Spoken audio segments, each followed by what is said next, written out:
Welcome to Strength Chat Podcast, presented by Kabuki Strength. Introducing your hosts, Chris Duffin, the mad scientist of strength, Rudy Cadlow, mature athlete and coach, and the wizard of training himself, Brandon Sen. On today's episode of Strength Chat, we have a great discussion with Paul Carter. Paul is a prolific author as well as coach. He just recently released his book, Super Soldier, and we dive into some of the details in the book. We spend quite a bit of time talking about diet, gut health, lots of sexy topics on that. You know, like poop, consistency, the impact it has on your life, training, health, longevity. All the good Paul Carter discussions dive into fields, relationships, the impact that has across the board on your training, life, general happiness. So join us in this discussion. We cover a wide variety of topics, and it's quite entertaining. Welcome to Strength Chat with your host. That's right, the mad scientist of strength, myself, Chris Duffin. To my right, our mature athlete and coach, Dr. Rudy, Dr. Rudolph. Doctor. I'm moving slow. I'm not ready for this, early morning podcast. So, and we had a wheel of bed in here for you. To my left, we are missing the Wizard of Training today. He believes it's okay to ditch out on our podcast guest today because it's his birthday weekend and he's out, enjoying it with his girlfriend, who should, anyway. His birthday was Friday. Today's Monday. Was he? It's like a birthday month for him, or what? Pretty much. You can't rely on him. It's a sad state of affairs. So standing in today is the man with no voice, Brady Cable. The man with the deepest voice in the world. That's Brady. No voice. We'll see if he gets any words in today without Rudy speaking over him. We'll see. Determined to say something. Last podcast was a little quiet, so we'll get something in this time. You got to stay close to that mic, too, so people can hear you. I will be. Okay. All right. I myself, like I said, it's early morning, not quite ready, and I'm recovering from this weekend. I had a little shenanigans myself. I did some good home, organ fun this weekend and played in the mud with my vehicles. So we went down to down south, about a couple hours south of Portland here, to a little community called Sweet Home. And this event has been going on since, I think, the early 90s. They used to drain a lake bed and then everybody take their four-wheel drive vehicles out there and go break them and get them stuck and whatnot. But I think after a while, this was in the 90s, remember, they decided that this was probably not the wisest choices to have a bunch of rednecks breaking their rigs and spilling oil all over a reservoir, and the most environmentally sensitive approach. Exactly. So the event was canceled until some private people have picked it up, and it bounced around a few different areas, but it's on some private property. Early spring, massive amounts of mud, and by mud I mean like thick, nasty clay. And Oregon clay, yeah. Yeah, so I just got my truck back. This winter I put twin turbos on it, new injectors, had it tuned, and I was excited. It's my tow rig, so I'm not actually supposed to wheel with it, but I really wanted to get out there and get after it with it. And literally, so I've got my tow rig with my off-road rig on a trailer behind it, and I'm not even sure that the off-road rig is going to work because the last time I drove it was 2 years ago. With when me and Chad Ikes went four-wheeling. And I beat the piss out of it, pulled it into the shop, and then it's just been sitting ever since. And it was actually half torn apart. So Friday afternoon, our shop manager, Jesse, slaps the turbo and the hoses and tack welds the exhaust on, and we fire it up, throw it on a trailer. The ignition doesn't work. We have to hot wire it with a wire under the hood. We don't drive it long enough, can't remember what any of the switches do, so, is it going to overheat? We have no idea. I'm like, the tow rig is going to be the one that'll run, and it'll be fun. So I'm pulling in, and I give them the tickets to get in. This is a nice official event. Ticketmaster manages it. Really? You have to pay to get in there? Oh yeah. You got to. It sells out like they open the ticket sales early February on a Saturday, and they usually sell out within an hour. So it's So how many rigs were down there? I don't know. There's full on monster trucks, mud trucks. Like we're driving down the road, and I point to the kids because I'm taking my kids down there, and I'm like, there it is, because you can just see this shiny wall of like reflective windshields and vehicles. Like it looks like thousands of vehicles sitting out there. Just raring and ready to go. With excavators like picking people out of the mud, and they literally we'll just yank them up and like carry them off and like drop it on a trailer. Like you're done, out of here. But even the parking lot is mud. So it's at the end of the day, the excavators are over there. People got their vehicles pulled onto trailers, and then the excavators are hooked to the front of the nice trucks that are supposed to be towing them and yanking them out because there's just no way. It's nasty muck. But anyway, I'm pulling in. I hand them the tickets, and they're like, "Go park over there." And I'm like, "Oh, that's some nasty looking mud. I probably have to put this in 4-wheel drive to pull over there." I get out, click the hubs in, move forward, and I hear clunk, clunk. What the hell? Damn it. So I go drive the extra 100 feet over, spin in some mud, finally get the trailer in, get out to air down, unhook the trailer, and the caps for my U-joint, for my CV joint, are sitting on the ground under my truck. It just fell off. Like literally the CV just like fell apart. And I'm like, screw it. I don't care. It's clunking around. So I go out and drive around for about 15 minutes before I completely shredded. Totally seized up. Completely shredded it apart, and then I drove in 2-wheel drive. So luckily, it's got a lot of horsepower now. So it was, but then the other rig drove really good. Actually, the off-road rig that we weren't expecting to run actually made it all weekend. So. And that's the one you let Andre drive? Yes. We let our creative director. We've told many stories about Andre's driving or lack of driving skills. His inability to drive well. So, Well, maybe off-road is where he belongs. He can't hurt anybody but himself. My son yesterday, he's like, Andre tried to kill us. Oh, my God, I'm never going in the car with that guy again. Like, there's these big, giant ruts where, like, the massive, like, real mud vehicles, roll through, things running on, like, 40, 50, 60-inch tires. 1,000 horsepower, just freaking nailing it through these things. So they're like, the Suzuki's like going through the Grand Canyon. They're like these like 10 feet deep ruts because the vehicles have rocked them out that much. And Andre tries to drive across them 90 degrees the wrong direction. Like the vehicle will let him go head first and like roll and do a forward roll, like disappear. It's a little Suzuki on 37s, but Jesse's yelling at him like laugh, and he's like, why? Like. Because the ditch is bigger than the vehicle, dude. Like, and you're trying to go at it 90 degrees the wrong direction. So, ran into Jesse here yesterday. He was still a little mortified, I think, the next day. Yeah, he was still telling stories about it yesterday. So I saw him when I came to the lab yesterday afternoon. He was pulling out the Dodge with the trailer on it, and it was still dirty but not muddy. And I go, what did you do? He says, well, I just came from the commercial hand wash area, and he said, I had to leave because I plugged up the drain and it was a flood when he left. He said, I had to get out of there before the owner showed up. There's so much mud. When you say mud, people don't really realize like just how much, So anyway, that was the weekend recovering, and on to, let's start the podcast.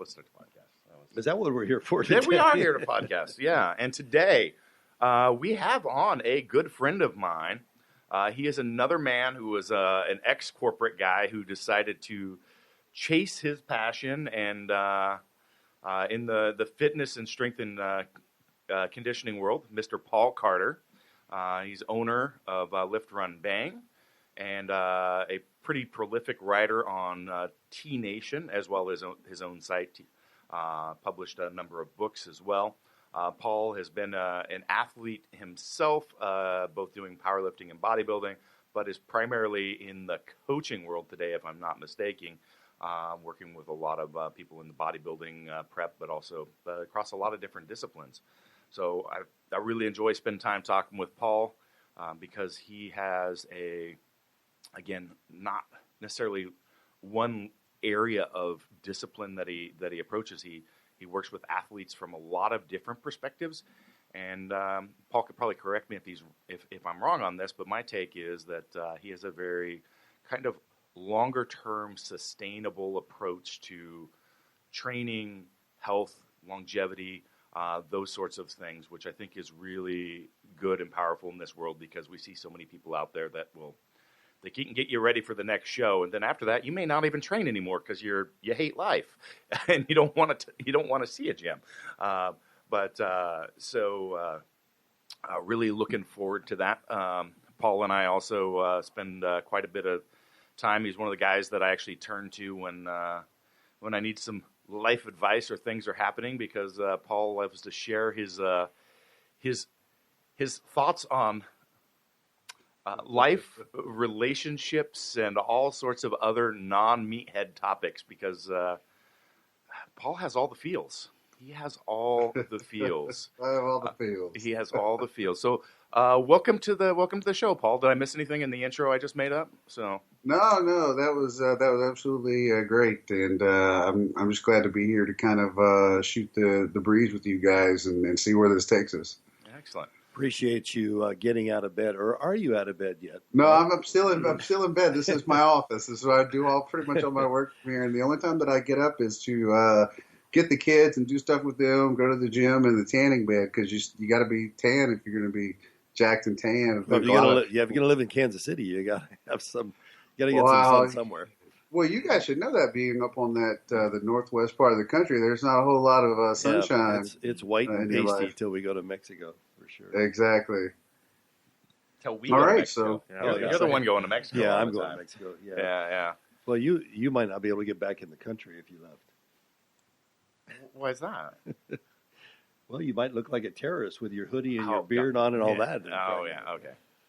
It's cold in the office still. We've talked about that on several podcasts. I'm bundled up. Paul's like, why are you all bundled up with a hoodie over the top of your head? You look quite strange. And I'm like, yeah, I'm chilly. Well, you think you could just, you're talking about twin turbos and stuff earlier, you can afford a little space heater?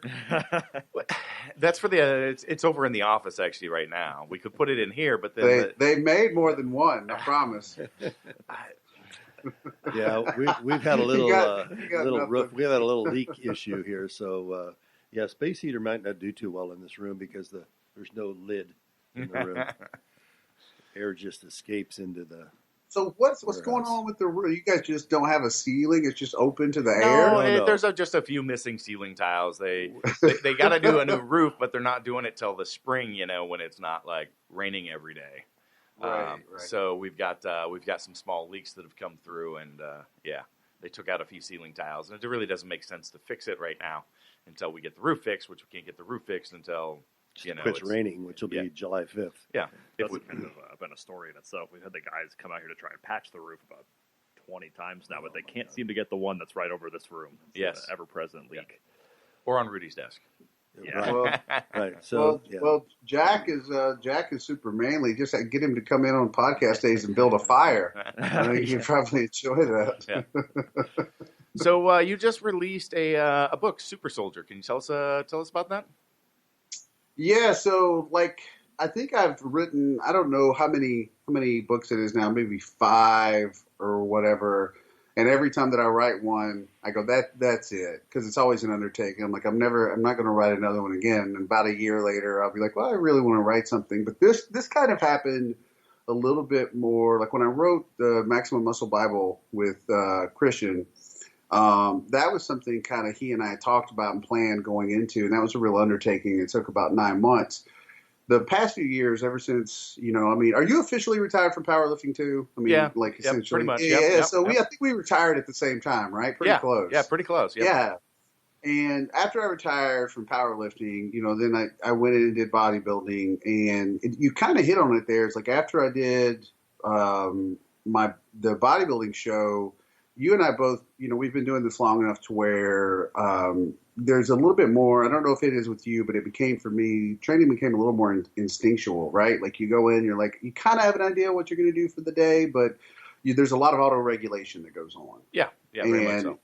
With how you feel, how your body feels, what your mind's sort of gravitating to. And I really trained like that for quite a long time after my show, where you just get tired of training with that full balls out intensity all the time, or just packing a lot of weight on the bar or whatever. But then the last few months, I wanted to get back into something far more structured, and getting back to even doing like some linear periodization, which I use really exclusively in the years that I was competing. And but then I'd also developed a couple of other training methodologies over the last year, and I kind of wanted to bring it all to completion. So I started really writing, and then I was putting a lot of my clients through the program, and they were having a lot of success with it. And you kind of hit on it earlier. I've kind of transitioned more, especially now that I'm 43, into terms of the majority of guys. This is something Charles Poliquin and I talked about a while back. I mean, most guys, majority of guys go to the gym, they think a 500 bench is cool, but they're just like chicks. Like they just know you're strong. They don't know the difference between a 500 bench and a 700 bench, right? They just know it's a lot. Yeah. But the majority of guys, 99% of guys that go into the gym, for the most part, they want to look good, they want to feel good, they want to have some abs for the beach, or they want to bench 3 plates or whatever. They just, there's a kind of overarching sense of I just want to be a little bit better than I am right now. They want to get into a size, 34 pants, or, like I said, they just want to look good and feel good. In the last few years, most of what I've been involved in is kind of long-term sustainability, health, wellness, feeling good, taking care of yourself, and that sort of thing. Because you and I both know, like, there's not a real transition for that for guys coming out of either bodybuilding or powerlifting or strength sports or whatever. And most guys that exit those endeavors, they don't really know how to take care of themselves very well. That's really, the truth. You'll see some guys that do, where they'll get lean or lose weight, or put, sound nutrition principles at the forefront rather than just power shoveling food to grow. But how many guys do you know that are still chasing like weight on the bar after they're not competing anymore? And that's always mind boggling to me. I'm like, I don't understand, like the risk to reward ratio is kind of out of whack. You know that as well as I do when you're competing, yeah.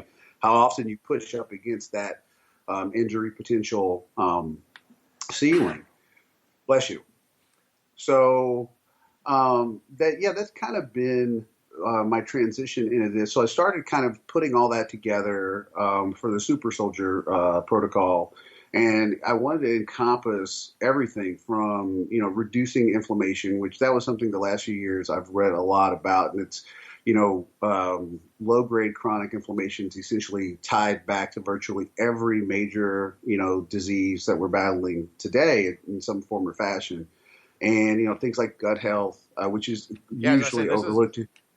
That's the huge piece that, like, over the last few years, I've spent so much time either talking to people, researching, and so on, is the impact of gut health overall systemically on all types of disease is huge. Absolutely. Now we're understanding that gut biomes are tied into everything from depression, how you feel, stuff like that. So, 77 to 80% of the immune system is contained within the digestive tract. So if you feel like crap, or you get sick a lot, or you have trouble recovering, a lot of guys, they start looking for, do I need to train less, or do I need to deload, or whatever? And a lot of times it's the internal part of you needs to be fixed first. And most guys don't really pay attention to that. I mean, how many guys do you and I know? We did the same thing for the years we were competing, where it's really just about getting as much food in as possible, as many calories as possible. And kind of another overarching kind of thing now as well, calories in versus calories out is all that matters. And yeah, if you're talking about losing weight, that's all that matters. If you're talking about how you feel and how you perform and how you function, then your food composition, it might be more important overall than your calories, because I can get by on pretty few calories these days.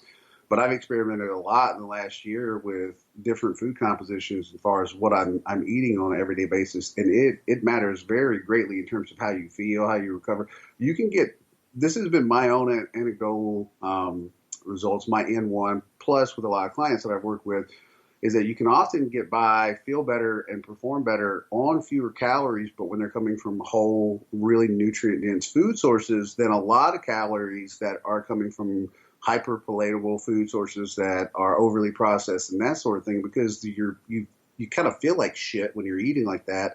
And a lot of guys don't even realize just how crappy they feel until they make that switch and start eating, more whole food sources and get rid of the junk. And then they're like, man, I cannot believe how much better I feel. And I'm functioning at a higher level on fewer calories each day than I was before. The guy that did that one diet it was to prove, and we already knew this. I don't even understand the reasoning behind it, but he was going to prove that you could lose weight on calories in versus calories out. And all he had was ice cream and protein shakes. And I think he lost like 30 pounds, but over the course of the experiment that he did, he actually quit working out because he felt so horrible. And so he lost a lot of lean tissue along with it. So in essence, what he really proved was, if you want to lose weight, calories in versus calories out matter. But if you actually want a completely different body composition with less body fat and a higher degree of muscle retention, then your food sources matter a whole lot. Yeah, so it's what you eat, not how much you eat. Well, That's important. Yeah, I think it's an important discussion because it still is a message that needs to be out there that it is math, right? And people miss it and they think that there's some special trick or this supplement or if I eat in this manner, this timing, whatever it is, like, it's going to fix the problem, and it's not. Like, no, you've got to control the amount of food that you eat. But we've gone, we also can't lose the fact that it's the quality of the food that affects the long-term, like, health, feeling, wellness, Yes. disease prevention, all this sort of stuff. So yes, you have to understand it is basic, math, calories in and calories out. But there's also still at the same time way more to it than just that. And we were talking about inflammation earlier. A lot of times people don't even identify, well, for example, I'll give you guys one, bad skin. Like people with bad skin, that is a manifestation of something that's going on internally from your food choices. And again, that's often connected back to chronic inflammation. And so if your skin is bad, a lot of people don't realize, or some people say it's food allergies or whatever. I don't know all of the root sources of that, but like I said, I do know you can tie almost every disease that we have back to chronic inflammation and even the minor things. So yeah, your food choices matter. And with pro bodybuilders I've worked with, a lot of times people don't understand the depths that it matters. So when get a guy ready, like for peak week, for example, if a guy needs to come in dry, he needs to come in full. And so in order to go through that process, a lot of times on the day they wake up for the show, if it was just calories in versus calories out, then you could just stuff a guy full of any food, and then he would show up. As long as he was dry enough, you don't have water coming in, he would show up and he would be full and vascular and whatever. But with a lot of guys I work with, you end up kind of having to find out the combination of proteins, fats, and carbs that are going to be, used that morning, along with sodium, and then not only that, but the amounts of each one of those things. And when guys are fatter, I like to use that word fatter. I don't know why it makes me laugh. But when guys are fatter, you don't see that, right? But when you get, Chris, you've done photo shoots, and we've talked about this before, is what you're eating and kind of what it's doing to you. And people say, well, that's just cosmetic. I'm like, no, it's you just see the external manifestation of what you're eating cosmetically when you're lean enough, but there's clearly different things going on in the body. But you know this from doing photo shoots, is that what you're carbing up on or the protein sources you're using, when you get lean enough, you can look very different from day to day. Day to day, or even within the day. Within hours sometimes. When you get that lean and dry, like you start seeing these changes you would never see if you're normally walking around at 15%, 20%. You would not even notice that. Oh, that's how I respond to this, and how I respond to that. And that's kind of what I'm getting at. If you when you get that lean, you can actually see those changes happening sometimes hour to hour. And when you get that lean, usually a lot of times it is hour to hour within half the day. You can wake up looking, you wake up and you look in the mirror, like, I am sexy right now. Like, I am so sexy. Like, I've got to take some selfies. By the afternoon, you're like, what? You're like, what the hell happened? What happened? I am totally a bloated whale. Like, I don't even know what happened. And maybe you didn't even change anything in your diet, but maybe your water intake was less than it had been, or was more than it had been, or whatever. And when you think about from a performance standpoint, you probably know this a little bit too. This is just something I've noticed with myself when I'm really full but kind of dry at the same time training. on that particular day would be off the rails because it means the muscles are loaded with glycogen. Creatine stores are probably higher, and those kind of things. So training will usually be really productive if I'm really flat. You know what I'm talking about, where your veins aren't popping as well. You don't look like you really lift at all. You're like, have I really been training for the past 20 years? Because I really just don't look like it at all today. And those training sessions kind of suck. So that may not be the case with everybody. It's just something I noticed as I got in shape more was that my cosmetic appearance oftentimes had a kind of a tie-in with my performance in the gym for the day. No, without a doubt. Like, you can feel the difference when those muscles are full or not. Like, I remember that in the carb depletion phases, right? I mean, you look like crap and you've just got no energy, like, and you can try to carb during your workout or whatever it is, do some aminos, whatever. It like maybe gets you through, but it's totally different than when you come in and you've had that refeed, everything's filled out, and all of a sudden you're like, I can go I can go for 4 hours, Yeah, absolutely. That's what she said. So, and that's so when I was putting together the Super Soldier protocol, that was a lot of the things I wanted to put at the forefront was, man, if you feel good, and this was something I didn't even touch on in the book, which it's always something we talk about, but I even, and I may do an article about it in the future, but I think like your libido is often tied into kind of recovery as well. And just from a guy's standpoint, touching this, on the days that your libido is kind of spiked, training is almost always amazing on those days too. And that's kind of an area a lot of people don't talk about either.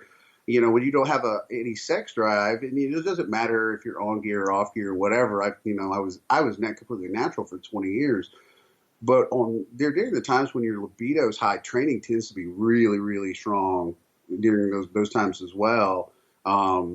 So, I mean, that was an area I didn't touch on in the book. But it's something I've read a little bit about. There's not a ton of research, so it's mostly anecdotal. But I've talked to enough guys that have all kind of confirmed that, yes, like when libido is high, training performance tends to be kind of high as well, and then recovery tends to be high as well. Some people say, well, yeah, because testosterone is like, there's so many things that are tied in with libido. Yeah. Yep. But yeah, so I kind of transitioned over to the health and wellness, and I've read so much stuff over the last few years about kind of how to establish, you and I have had, like you talked about earlier, we've had a multitude of conversations about how important gut health is. And it's not a sexy topic. Like I've talked about this on groups with lots of bodybuilders, and like, there'll be like no likes, no responses. I'm like, dude, this is like such a big deal that you're missing out on. That if you're taking care of your gut health, because Rudy, you said earlier, it's like, you are what you eat. It's actually more along the lines of you are what you can digest and assimilate effectively. Yes. And that's really a better way to look at it, is that it's not just, say, eating chicken and rice or whatever, because your body may not be as metabolically efficient at utilizing those particular food sources as, say, the next person. That's something I learned a lot about the last few years, is that some people have better metabolic flexibility than others. That's why some people can switch over into a keto diet, say, from eating carbs, and get right into ketosis in a week and have no problem. Other people can struggle to ever get into ketosis and just don't function well on those diets. And we're understanding more about that through genotyping now too. So how do you determine, as an athlete, a strength athlete, what is the best diet for yourself? Is it experimental, or is there a way to test blood and see where you're going? What's your experience? Yeah, they could do genotyping now to actually understand if some people are more metabolically geared kind of towards either higher fat or lower fat diets. I'm not going to ask any of my clients to go out and get that done, but one thing I could actually do at this point is that I've kind of been able to look at body types, literally pictures, and kind of get an idea. And that's was something that Tibbs and I actually talked about as well. And, Pop Poliquin actually has done this for a long time. And some, I know Charles takes crap sometimes for some of his theories, but most of the time, like over the past, 1,000 years that Charles has been alive, most of them have turned out to be pretty much scientifically validated. But I think you can look at body types, and that the whole body type thing has kind of been thrown out as not being useful, ectomorph, mesomorph, endomorph, and that sort of thing. But I still think there's some validity in that, because I've kind of seen that through, the work that I've had with my clients, you give me a guy that kind of has that, what I consider that more estrogenic look, where he's kind of got a little bit of man boobs going on, and a little bit of that pear shape. Yeah, and I have found that those guys tend to do a lot better on really low carb diets, pulling their carbs way back and controlling their insulin better. And I know people, like, we understand now there's no insulin fairy that makes you fat, but controlling your insulin or being insulin sensitive actually is really important when you're talking about nutrient partitioning and when you're talking about either growing muscle or retaining muscle.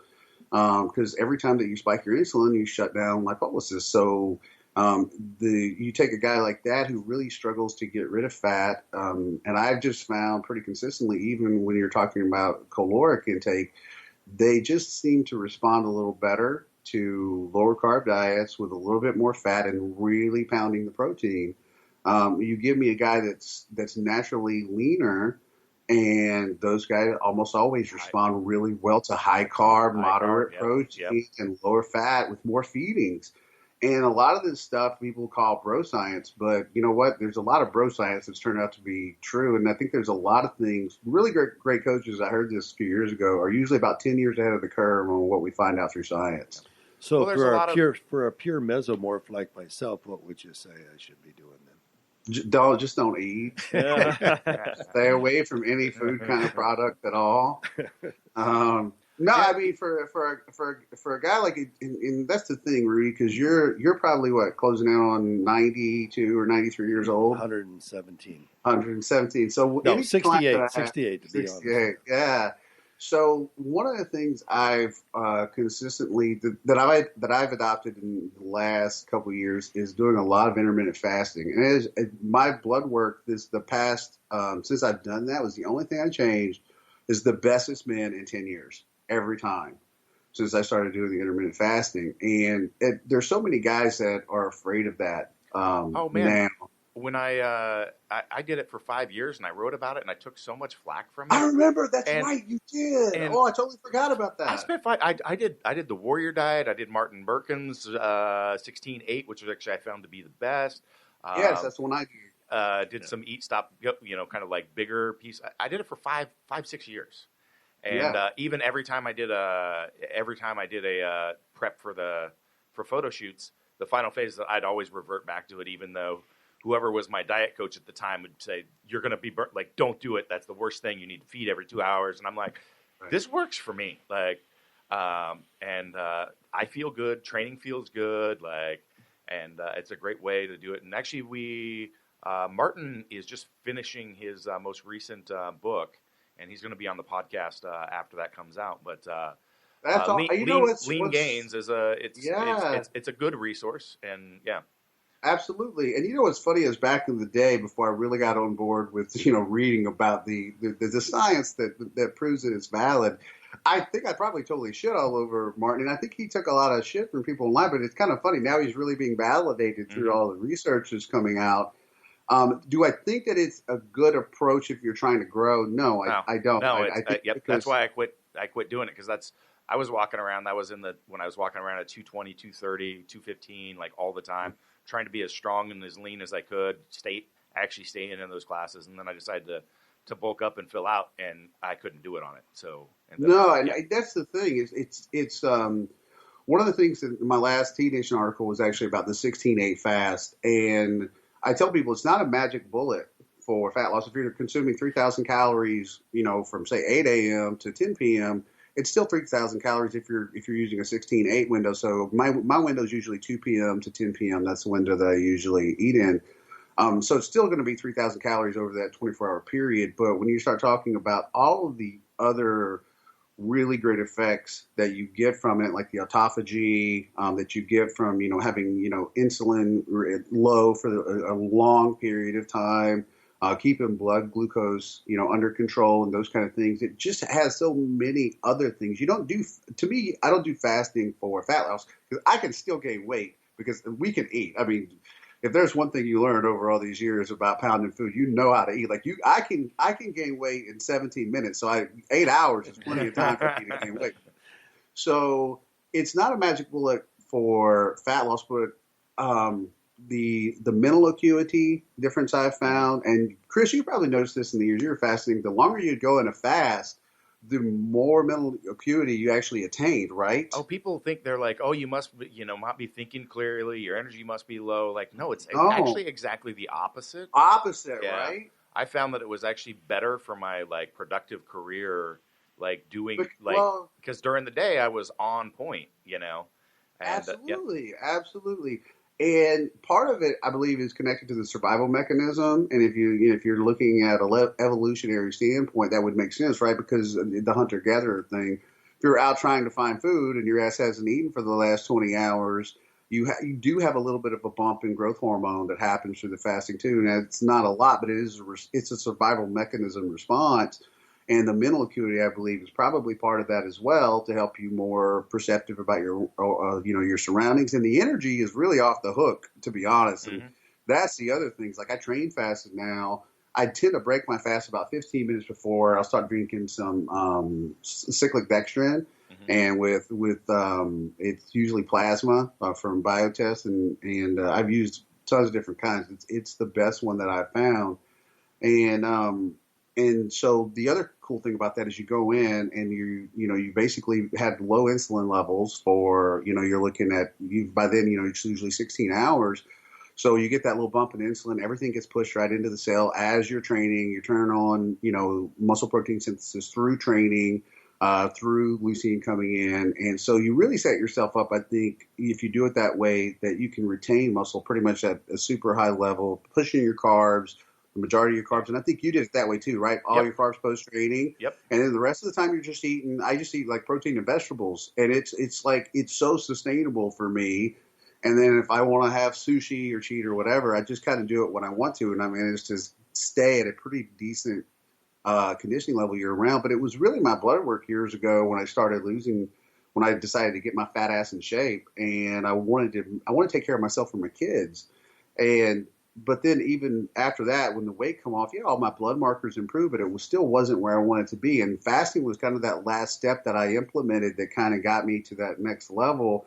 And I don't know what all the underlying mechanisms other than everything that I've read that probably kind of contributed to that. But I have pretty much all my clients doing some form of fasting now. And that is so weird, dude. I totally forgot you, for the longest time, did do the intermittent fasting stuff. Way before everybody got into it, yeah.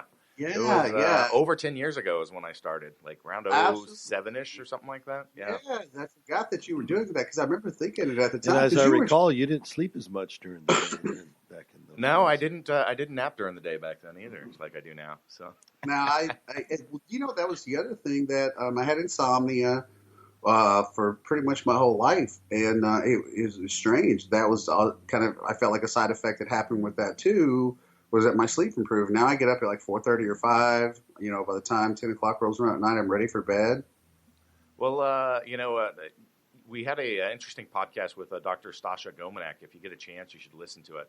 But it actually ties back to the gut biome and vitamin D levels, and vitamin D, and then ties into sleep.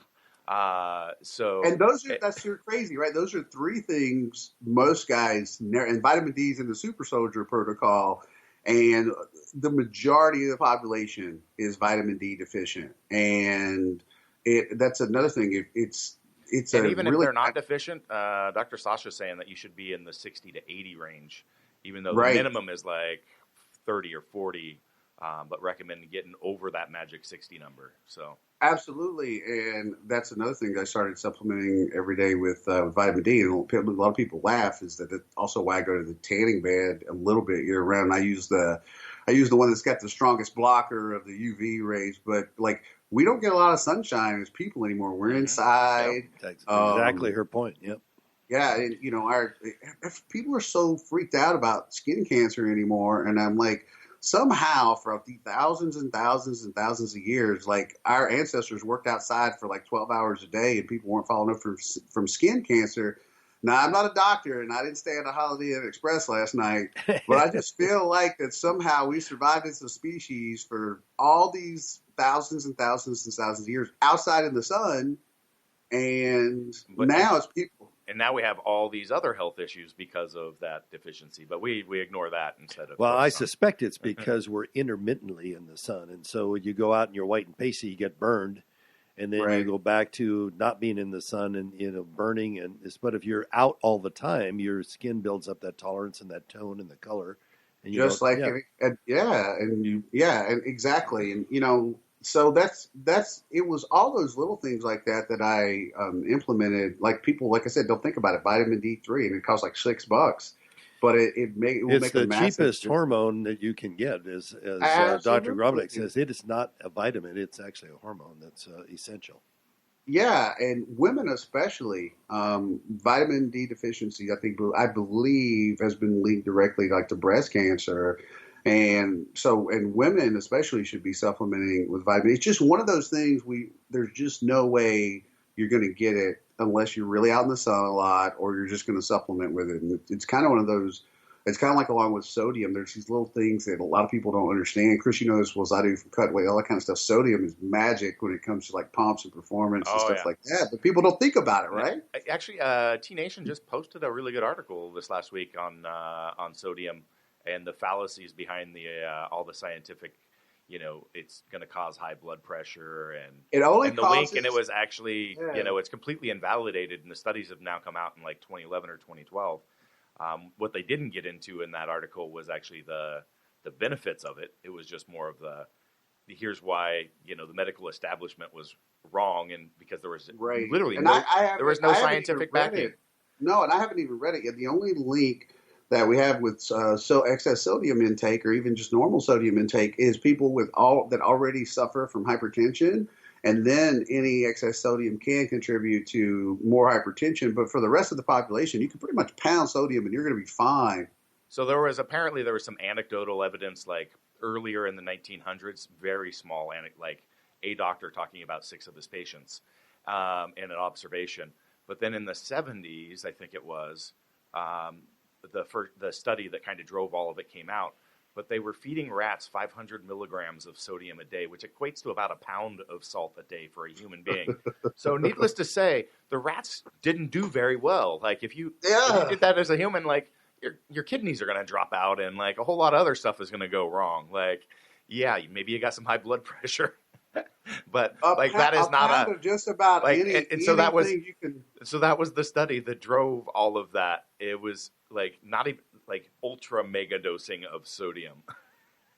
And in a pound of just about any substance that you could, if you ate a pound of kiwi a day, you're sure as hell going to be paying for it a few hours later. And kiwi's pretty good for you. So I don't. That was one of the things that I also noticed when I really started getting leaner, was just the magic of sodium. When you pull all your carbs out, like your water goes with it, you get depleted, and sodium, works as a transport agent. It's pretty magical. Like, you can use sodium to actually fill back out on and have good training sessions, get a good pump, and without ever bringing in carbs. Did you notice a difference in the quality of sodium, like versus standard iodine table salt versus the Himalayan sea salt? Honestly, I've gone back between all of them, and personally, my own experience was no. As long as my sodium intake was high enough, regardless of the source, I didn't notice. And I know, I've read the studies about using, regular table salt versus Himalayan sea salt and all that kind of stuff, and pink salt and blue salt, Smurf salt and all that kind of stuff. But I personally just found if I was just salting the shit out of all my stuff, I pretty much got the same effect regardless. Okay. I was wondering what your personal experience is. Now tell me about Smurf salt. What the heck is Smurf salt? Blue. I don't know. It's there's so many. That was one of the things that I learned when I was out looking at different salt. Was like there's a million different kinds of salt, right? And they'll all tell you, well, this one's better for you, because it gives you longer lasting erections, and this one, is better for you because it, helps you swim underwater for 4 minutes without taking a breath. This one makes you jump higher. This one, gives you more money in your bank account, whatever. And none of that stuff ever happened. I was like, okay. I'll take the last one. Yeah. I think depending on your situation in life, if you're a rich guy that can't get an erection, you might be like, well, I'll take that one salt. So, so I just didn't notice personally. Now, I've talked to guys that did. I have talked, and like that comes back to what we talked about earlier with food sources, right? Like, depending on the food source, some guys respond differently. And I've talked to guys that swore by the Himalayan sea salt, right? Like that they noticed the difference in how they felt. That when they were carb depleting, that they were more full and that kind of stuff. And honestly, that's just, and I think that comes back to what we've been hitting on over and over again. I think it all depends a lot on your gut biomes and how you're assimilating and digesting certain substances and using them in your body. So again, it's something a lot of guys overlook. But when you're taking care of your gut and you're lean, it becomes very obvious to you how certain food choices affect your performance and how you look and feel. So we talked a little bit about gut health at the beginning. I wanted to ask you a little bit about what sorts of things you've been experimenting with aside from optimizing sleep, vitamin D, intermittent fasting. What sorts of dietary things have you been experimenting with to try and improve that? And what sorts of markers have you been looking at to measure that progress? I use, as far as what I experienced in the last few years, I found some fermented foods make a pretty big difference. Mm-hmm. What was I going to think of? What is it you get with sushi? I eat it all the time. Ginger? Ginger. I eat ginger like crazy, and ginger has some great anti-inflammatory properties and help for improving gut health. And a lot of steamed spinach. That's also really great. So a lot of what I go off of, really basic, is, how great my shits are. Yeah. And that's, that's something a lot of people, your body's giving you some feedback every day on kind of what's going on, right? And so essentially how consistent, that I am with stuff like that. When something is bad going on, a lot of people don't, I think you need to get blood work done, but your body is consistently giving you feedback if you know what to look for in terms of what's going on with your food intake.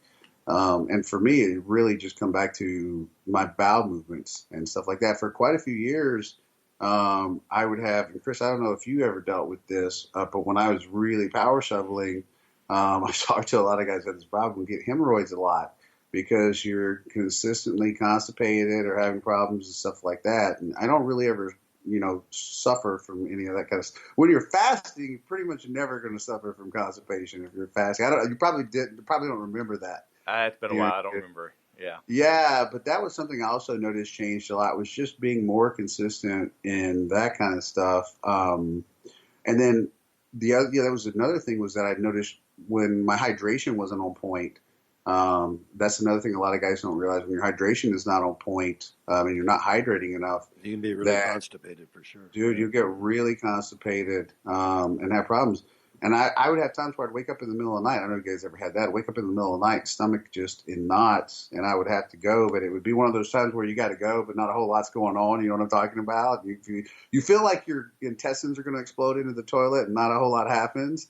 And that's not a good deal. That means there's something going on. But most of the time, especially for like if somebody has diarrhea, constipation, whatever. So this podcast really went off the rails.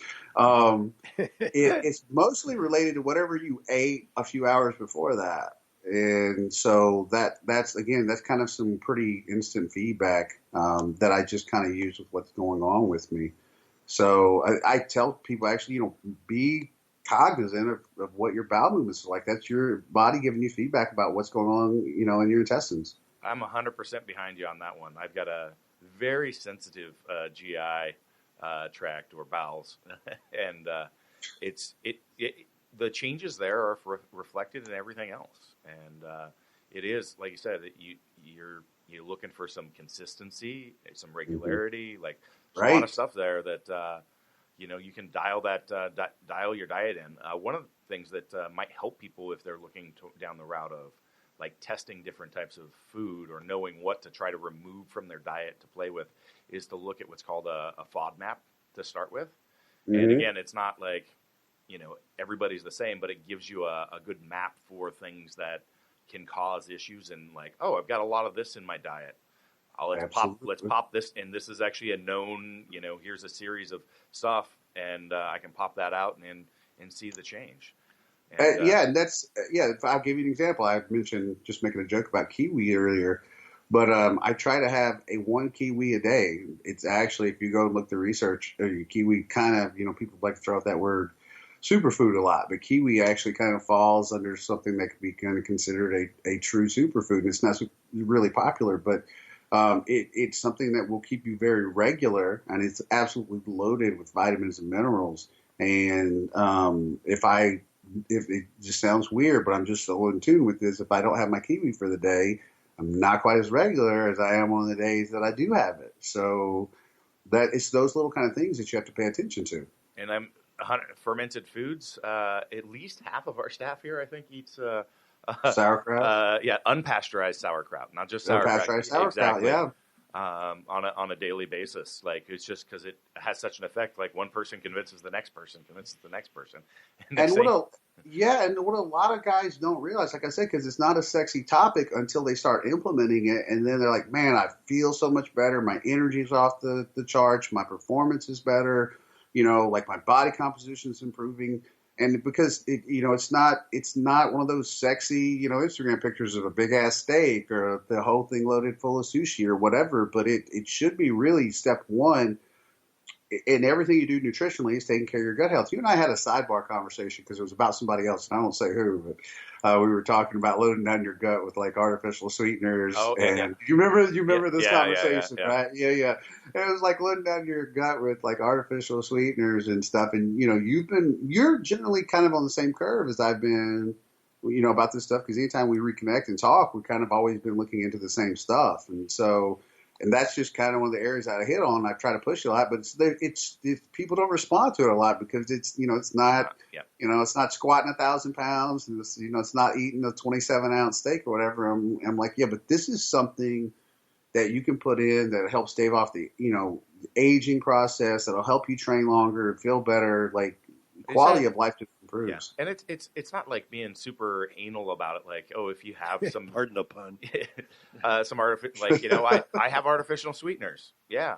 But, think about the amount of stuff that you're eating through the day when you're doing this stuff. It's like, oh, I had 5 protein shakes. I had my pre-workout. I had my intra-workout, and every single one of them. And then I had, 3 Monsters and, now you're starting to go, hey, look at the total load of this stuff versus if you have one of those like every few days or a couple times a week, or you try to figure out how to minimize some of it and not say like, oh, it's absolutely bad to have artificial sweeteners. No, I mean the studies are pretty clear, within limits, no issues. But think about the overall impact. I mean, there's also plenty of studies that show that they have a negative impact on your microbiome. And, absolutely. There's that argument of stuff like, well, do they stimulate insulin or any of that kind of stuff?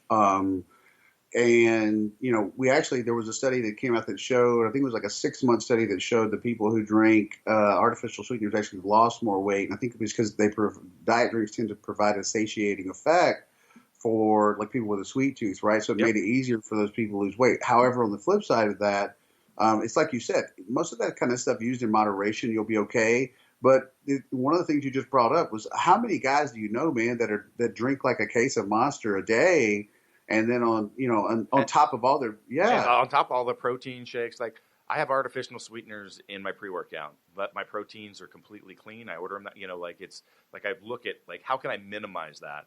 But you know what? Some of that other stuff tastes like complete crap, and I'm not going to drink it without something in it. So, absolutely, absolutely. And I have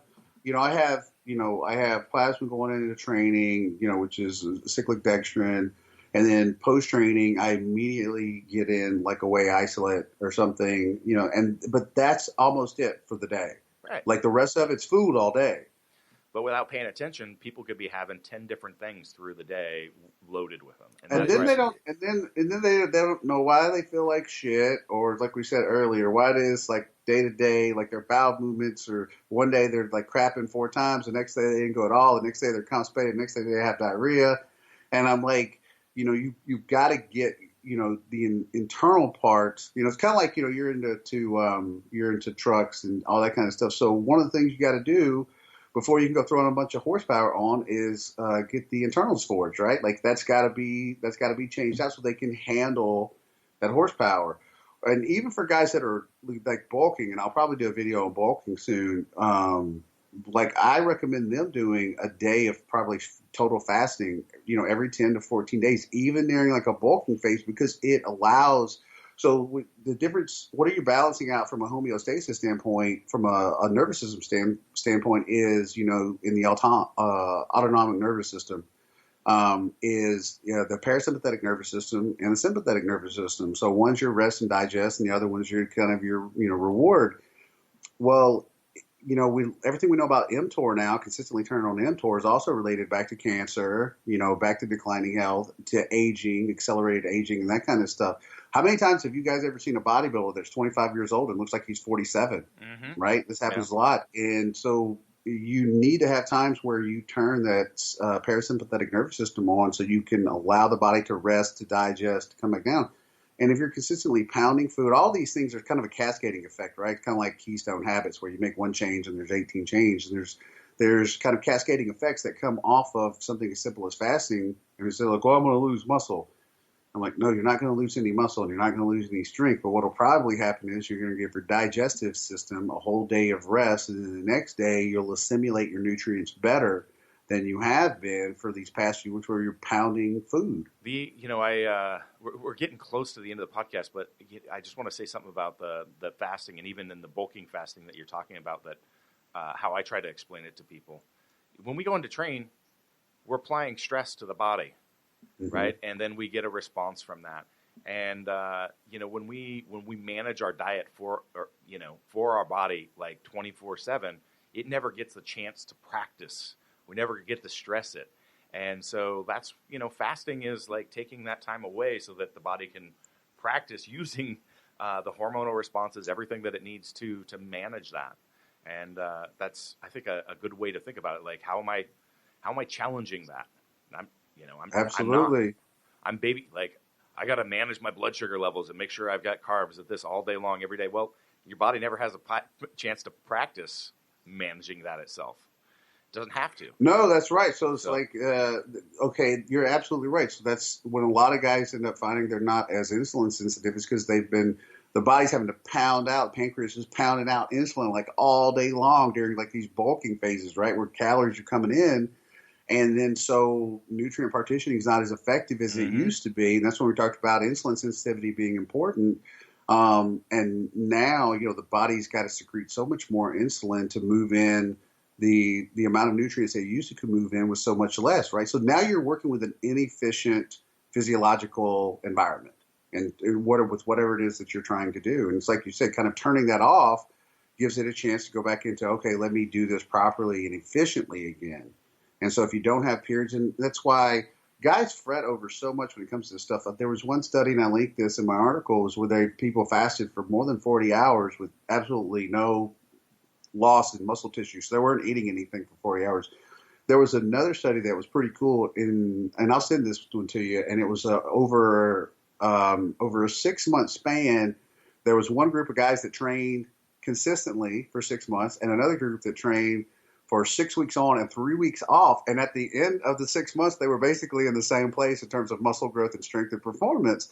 But guys freak out about missing a single day or a meal or whatever. And that's something that I've really learned over the last few years. And now, like, if I don't train for 4 days, I don't think anything of it anymore. And then I'll go back in and I feel great. And that is something so many guys have had trouble getting their head around. Yeah, I'm there with you on it. And I still train frequently, and I hate missing training, but it's because it's something that I love doing. And absolutely. And that's part of it. Like, I know, like, I've gone through big periods of not squatting heavy, not deadlifting heavy, taking time off, and guess what? Like, nothing happened. Nothing happened. No effect. Yeah, the human body is an amazing organism and very adaptive. Unless you overstress it, you get it out of balance. And I think that's what you were saying too. Is you can take too much of any one thing will screw you up. Even too much kiwi is going to screw you up. So the proper balance, the proper partitioning of nutrients, it's kind of common sense. Yeah, and the other thing that I went over in the book, but not to the degree that I probably wanted, it would have been longer. And Chris, I think I posted this up, and I can't remember if you commented on it or not, but it's definitely something we've talked about, And when it comes back to recovery, the other part that guys, so they don't really think about their gut health very much. They really don't think about, their calories in or calories out. They don't. And then the other part they don't often take into consideration when it comes to recovery and performance is everything that goes on outside the gym in your life. And figure out a way to manage just the stress of everyday life. Because the truth is, whether you're training or whether you're caught in traffic and you're pissed off as hell, the physiological systemic response is going to be essentially the same, right? Your body releases cortisol, epinephrine, adrenaline, all those kind of things. And like I ended up posting about that. Most of the guys were pretty responsive, but I had this one jackass that weighed in. There's always one jackass, right? And he was like, well, somebody has to have developed coping mechanisms for stress. Maybe they shouldn't leave the house. I'm like, okay, everybody has different ways they respond to a stimulus, in life. I mean, absolutely. Like what happens in front of one person, there may be no response at all, but it might freak the next person out. But the point is that you have to be introspective enough to understand if you're managing life stress effectively, because that plays a huge part in recovery and systemic recovery. And most guys don't ever think about. I have something I call my white space. It was actually when I was on Pekulski's podcast, and he and I are pretty much on the same page about all this stuff. And there's got to be time every day for meditation, for disconnecting, for reading or journaling or this kind of stuff. And you need those times to disconnect from life to allow everything to come back down. We talked about with fasting, right? You're allowing a rest and digest period. So what are you doing every day in your life that allows for that mental rest, or that allows for that systemic recovery, that allows for the disruption, homeostasis that happens from stress and life? Whether you got to, I write about relationships a lot. And the reason why I write about relationships a lot is because for the most part, definitely from my own experience and in talking with people and just living life, relationships tend to be probably one of our biggest stressors that we ever deal with in our time on this earth, whether it's friendships or professional relationships or romantic relationships. Romantic relationships are almost always the most stressful of all of those combined with the fury of 10,000 suns. No idea what you're talking about. Yeah, you don't have any idea what I'm talking about. And that is, when I talk to, men that are in a state of like brokenness or trying to heal in their life and stuff, and most of the time men grow up, and you were talking about, I have all the feels. I think it's that I can articulate, and I didn't grow up in kind of an emotionally repressive environment, so that just always kind of come out naturally for me. But I talk to so many guys where it's under the radar. They're struggling with these things on a day-to-day basis. They really aren't equipped to handle them because maybe they grew up, like with a father who just told them, man the hell up and smack the shit out of them. And then a lot of men don't develop healthy coping mechanisms for learning how to deal with these particular kinds of stress or this particular kind of a trauma that they have. And as well as I do, is that romantic relationships invite in a ton of trauma into your life at various times. And when you have that kind of stress going on, whether it may be a job stress, or it could be stress with your wife or girlfriend, or it could be, stress with a friend or whatever, like learning how to manage the relationships in your life is such a key component to recovery because of the systemic impact that it takes. Men die, 20 years younger than women? It's because we finally just give up and die out of self-defense. But But if you look at the research, that men that contend that they are in happy, quality relationships and marriages live 20 years longer and have a higher quality of health. Men that come from, if you go look in there's one study I've cited many times, that men that grew up in households where they had nurturing relationships with their mother, that they go on to essentially excel in most parts of their life, in contrast with men who struggle in those relationships. So these kind of things kind of get swept under the rug in our meathead world, but they exist, right? They exist, but they're not really talked about and they're not really addressed. And that was kind of something that I went over a little bit in the Super Soldier Protocol. And I kind of think in a lot of ways it's something that I bring to the table that's a little different than most of the meatheads in our field, because I have spent so many years reading this stuff and researching stuff and just really making a lot of shitty decisions that have helped me to try to understand, how to be a better man, how to grow, how to cultivate better relationships and stuff like that. I had a girl tell me one time, she said, "You know more about relationships than anybody I've ever met in my life." She's like, "So why do you suck so bad at them in your romantic life?" And I said, "Well, because my application sucks." I've found over the years that managing a big family is a lot harder to do than managing a multi-million-dollar company. It really is a lot more stressful. That's so spot on. I remember reading an article a while back, and it talked about a billionaire CEO that was sitting in front of his therapist in tears over the fact that he couldn't develop a quality romantic relationship in his life. And this is a billionaire that obviously, genius when it came to business and came up from nothing, but he didn't have the capacity to develop a quality relationship with a woman, and that was all he really wanted. And so, just because you're really great at one area in your life and something doesn't mean it's going to transcend in another area. And dealing with people and managing different needs and emotions and all that kind of stuff back and forth between two people probably is the most complex thing that we deal with on an everyday basis in our life. Training is really simple. Nutrition and all this stuff, it can be a little bit complex, but it's at the end of the day, it's really simple. But managing healthy relationships, quality relationships in your life, that can become very, very complex. And a lot of people just are not equipped with the knowledge to understand how to do it. Yeah. I have the knowledge. I just don't have the application.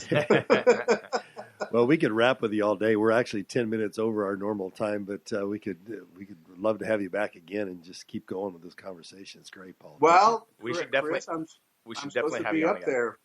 Okay, I'm supposed to be up there. What is it in August, right? Tibbs and I are being August. Yes, perfect. So yeah, I'm really excited about teaching with Tibbs and coming out for a few days just to hang out and see that area of the country. I'm sure up there in August is beautiful, right? It is perfect time to come.